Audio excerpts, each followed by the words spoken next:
ఈ రోజున ప్రజలు మీరు గమనించండి, బయట కూడా మోసపరిచే బోధలు, అబద్ధికుల వేషధారణ వలన కల్పింపబడిన అనేక ఉపదేశాలు, తప్పు దారికి లాగే అనేక బోధలు ఈ రోజున విజృంభిస్తున్నాయి.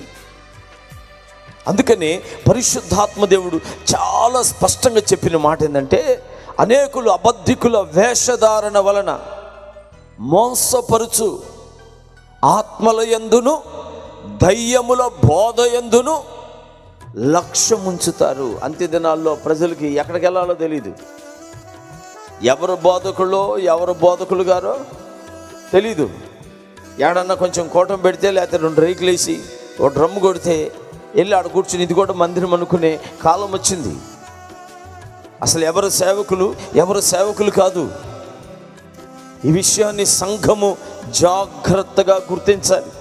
ఏ సేవకుడికి నేను వ్యతిరేకం కాదు, కానీ ఒక విషయం సత్యం, దేవుని చిత్తానికి వ్యతిరేకంగా బోధించే ప్రతి బోధ అసత్యమే. బోధించే బోధకుడు అసత్య బోధకుడే. దేవుని వాక్యం ఏం చెప్తుంది? ప్రజలను తప్పుదారి పట్టించి మోసపరిచే విధముగా ప్రజలు తమ గురిని విడిచి, రాకడను విడిచి దేని మీదో దృష్టి పెట్టి, ఈ రోజున ఎంతోమంది, ఆ దినాల్లోనే 8 కోట్ల కంటే ఎక్కువ ఆస్తి కలిగిన అపోస్తులుడైన పౌలు గారు, అలాంటి దైవజనుడు పౌలు గారు ఏమన్నాడు తెలుసా?